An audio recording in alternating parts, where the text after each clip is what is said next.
Kagulat World. Ilang tulog na lang, April 21 to 22 pa lang magsisimula ang main draw sa Caja Magica. Tapos biglang, boom!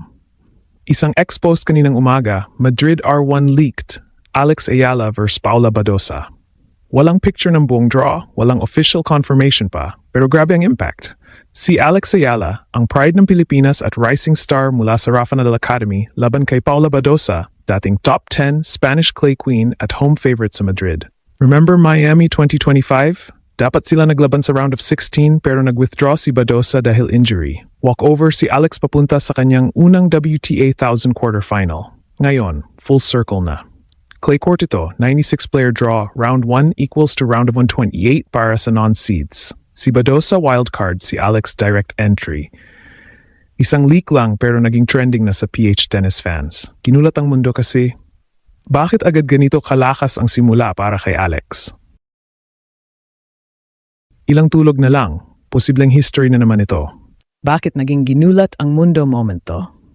Kasi hindi ordinaryo to. Si Alex Ayala Philippines, 2026 clay season niya medyo rocky, 1-2 record so far. Pero ang laki ng improvement niya.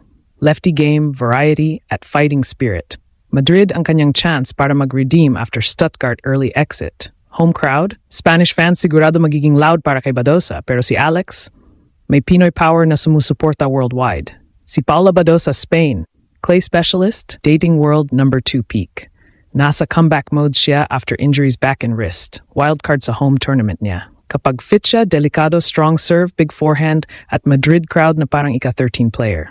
Pero inconsistent pa rin siya lately. H2H, 0-0 officially. Pero yung Miami near miss, parang destiny na magkita sila ulit. Isang Pinay versus Spanish star sa clay sa isang WTA 1000. Kung manalo si Alex, massive upset. Kung manalo si Badosa, tough loss, pero learning experience pa din kay Alex. Mula sa WTA, Mutua Madrid Open entry lists hanggang sa iba't ibang tennis news outlets at ex-posts. At hanggang ngayon, malinaw ang isang bagay, wala pang official draw. Bukas pa ito ilalabas, April 20th. Pero kahit wala pang opisyal na bracket, isang simpleng post lang ang nagpasabog sa buong Pinoy tennis community. Isang leak mula sa account na at naulitos ang biglang nag-trend. Isang matchup na agad nagpainit ng usapan. Alexandra Ayala laban kay Paula Badosa sa round 1. Ilang tulog na lang bago magsimula ang isa sa pinakamalalaking clay tournaments sa tennis calendar.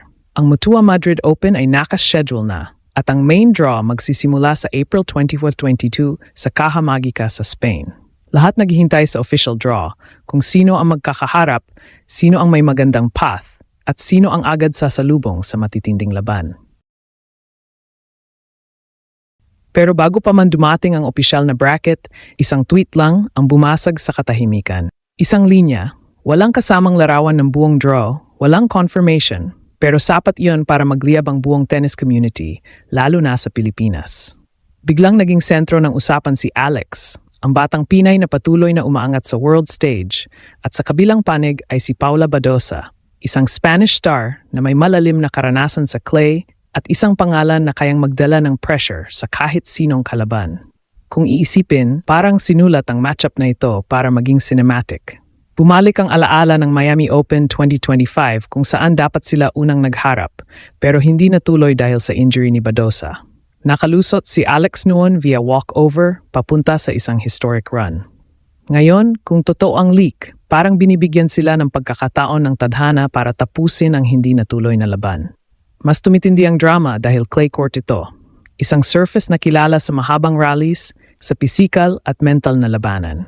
Hindi ito mabilis matapos. Dito sinusubok ang pasensya, discard at tibay ng loob. At sa isang 96-player draw, ang round 1 pa lang ay pwede na magmukhang finals kung ang matchup ay ganito kabigat. Confirm na pareho silang nasa main draw, si Alex bilang direct entry at si Badosa bilang wildcard, kaya kahit wala pang official pairing, malinaw na posible itong mangyari.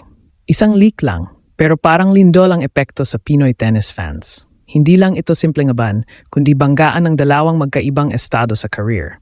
Si Alex ay nasa phase ng pagbuo, pag-akyat at patuloy na paghahanap ng consistency. Galing siya sa Rafa Nadal Academy kung saan hinasa ang kanyang left-handed game, composure at fighting spirit. Ngunit sa 2026 clay season, hindi perpekto ang kanyang performance. May mga pagkatalo, may mga pagkataong kulang ang execution,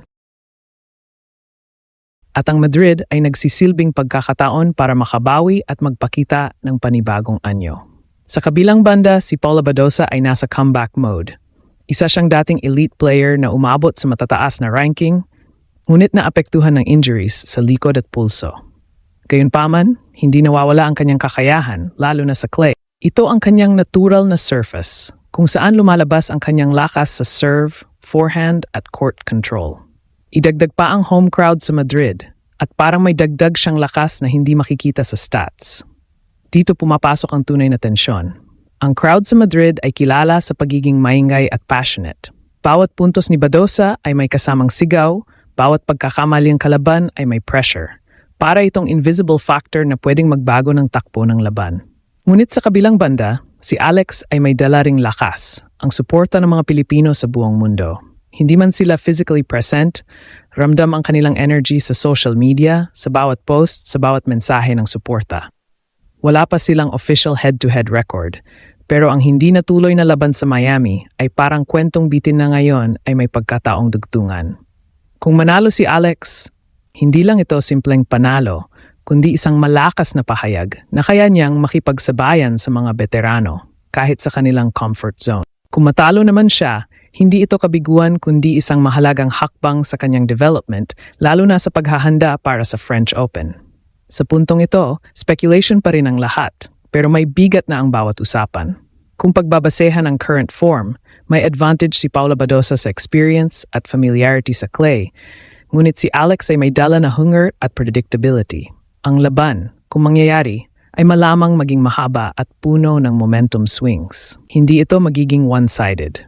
May pagkakataon si Alex na magdikta kung mag-click ang kanyang lefty angles at ma-pressure ang Spanish star. Ngunit kung makokontrol ni Badosa ang tempo at magamit ang crowd, siya ang magiging dominante. Sa huli, kahit ano pa ang maging resulta, malinaw na may panalo na agad ang Philippine tennis.